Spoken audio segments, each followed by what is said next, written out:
The Egyptian mythos is full of many great gods and goddesses. Many of them, such as Ra, Anubis, and Seth, have been immortalized in both ancient and modern cultures. So much so, most people often overlook or entirely disregard the other gods of Egypt. One of these lesser known gods, at first glance, doesn't seem to matter much compared to other gods this deity shares space with. However, this lesser known deity was the lord of Cataract, Ra after dark, the sculptor of men, the guardian of the Nile, or to most, he was Khnum, god of the Nile, fertility, and protection. He is by far the most underrated god of Egypt, for without Khnum, no life could exist in the universe. No mortals or even the gods themselves would have purpose or life to call their own. As the god of the Nile, fertility and protection, Khnum was revered as one of the most powerful and important gods in the time before the Old Kingdom. He was often depicted with the body of a man with a ram's head, since rams were one of the most fertile animals in Egypt. According to Egyptian beliefs, Khnum was one of the first cosmic gods, the Egyptians' first pantheon of deities. He was believed to be the protector of the Nile River, and it would be his job to flood the river each year, bringing in the fertile soil and water needed to grow crops.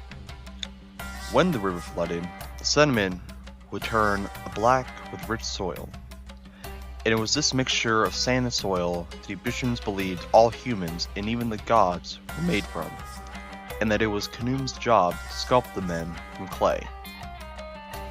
This is where the fertility aspect of Khnum comes into play. It was his role of molding the infant and its ka within the womb, giving it the breath of life, and giving the newborn a soul, or ka. Khnum would bless the newborn in life with the talent or skill to be used. For example, he may give a young man great strength to serve in the pharaoh's army, and to another man who was not of great strength, he could bless them with artistic potential, destining them to become potters or painters for a pharaoh's tomb. Another amazing feat Khnum was often overlooked for was that it was this ram-headed protector's job to guide and protect the chief deity, Ra, as he sailed across the night sky in a barge carrying the sun, and every night, Khnum and Ra would battle against a serpent called Apep, who tried to devour the sun itself. This deity definitely did not have an easy night job.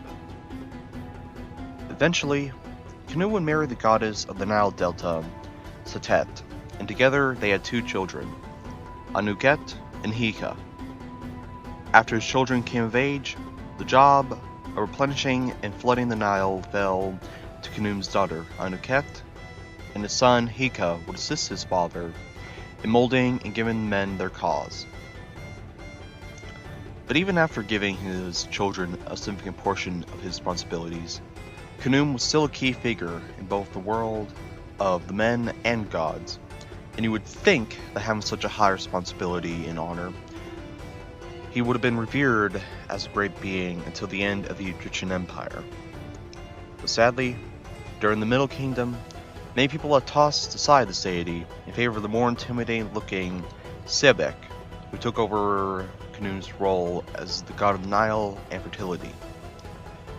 But even after he was phased out, Khnum continued to live on in the Egyptian beliefs, and he is still inadvertently remembered to this day. The most commonly known way Khnum is remembered is through the pharaoh named Khufu, whose name literally means protected by Khnum.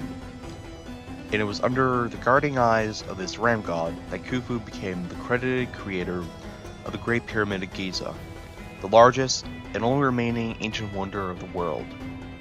Likewise, temples and cults were dedicated to this multi-talented ram man. The largest was located on the island of Elefante in Upper Egypt, where he and his family of river-loving, clay-sculpting deities resided in the hearts of men. In the end of it all the gods and goddesses of ancient Egypt have left a huge impact on both our lives and the lives of the Egyptians who believed in them. Some of them just had better imprints than the others. Khnum was one of these unlucky few who didn't leave such an impact. It's so upsetting when you realize how much this ram contributed to the ancient Egyptians. I mean, he defended Ra and the sun itself every night from being devoured by a mighty serpent. If that doesn't earn you respect for eternity, I don't know what will. Still, Khnum may have been immortalized through devotion and even a pharaoh's name. Yet his responsibilities and purpose are like the ancient pharaohs of old, lost to the sands of Egypt, just waiting to be remembered again.